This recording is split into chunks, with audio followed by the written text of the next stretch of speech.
War room में चूंकि हमारी मौजूदगी है, जरा आपको जल्दी से ग्राफिक्स के जरिए समझा सकते हैं कि कैसे रूस का जो मंसूबा है वो उसमें जल्दी जल्दी कामयाब होता हुआ दिखाई दे रहा है। ये आपको दिखा रहे हैं यूक्रेन में कहां कहां पर न्यूक्लियर पावर प्लांट है। चाहे रिवरे की बात करें, ये 2-3 आपको हिस्से दिखाई दे रहे हैं, लेकिन ये जो हिस्सा आपको नजर आ रहा है, आपको बता दें कि यहां पर रूस ने पहले तो जबरदस्त तरीके से बमबारी की और फिर यहां पर अपना कब्जा वो कर चुका है। जनरल, मैं चाहूंगी जल्दी से आप इसके बारे में जानकारी दीजिए।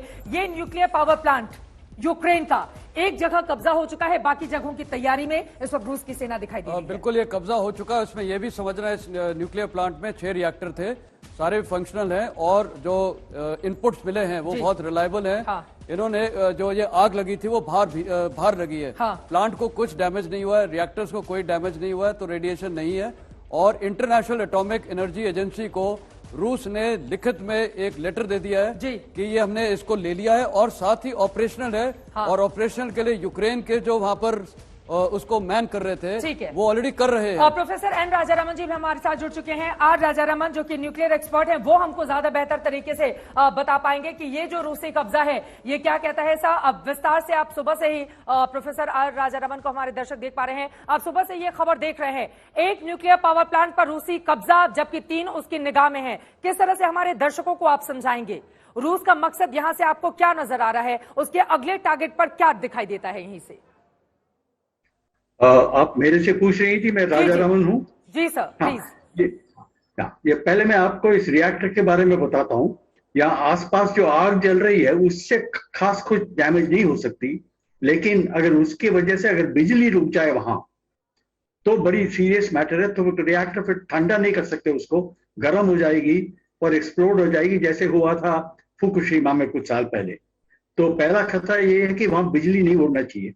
दूसरा खतरा यह है कि अगर बिजली उड़ भी जाए, उनके पास डीजल की चलाने वाली पानी सर्कुलेशन मेथड है, उसके लिए डीजल को आने देना चाहिए वहां।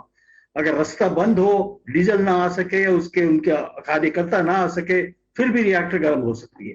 तो यही खतरे हैं। शेलिंग से ज्यादा कुछ नहीं होगा, उसके सिर पर एक शेल हुआ तो वो तो गंभीर बात है, लेकिन अगर आसपास कोई शेलिंग हुई उससे रिएक्टर को कुछ ज्यादा फर्क नहीं पड़ेगा।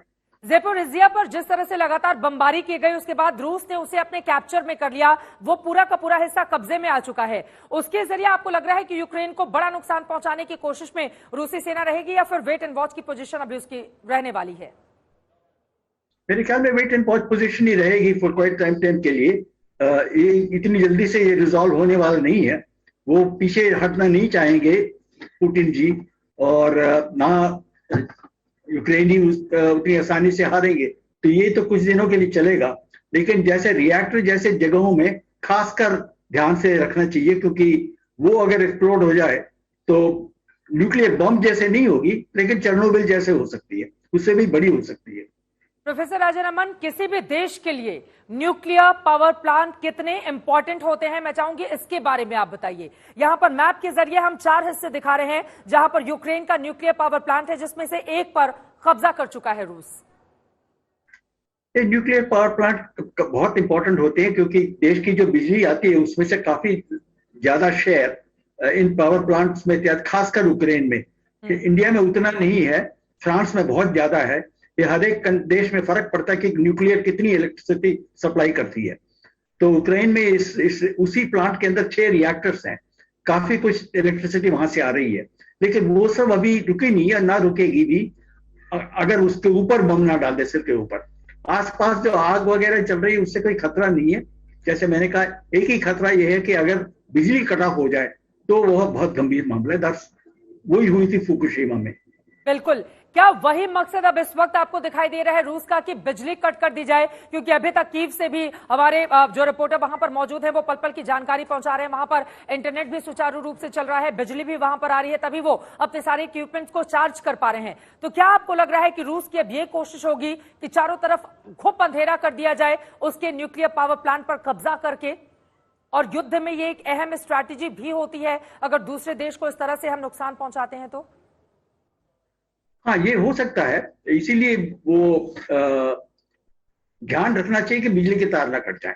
और एक और चीज भी है, ध्यान रखना चाहिए कि वो रिएक्टर वाले के पास डीजल है, जिससे अगर बिजली कट भी जाए तब भी वो कूलिंग को चला सकते हैं।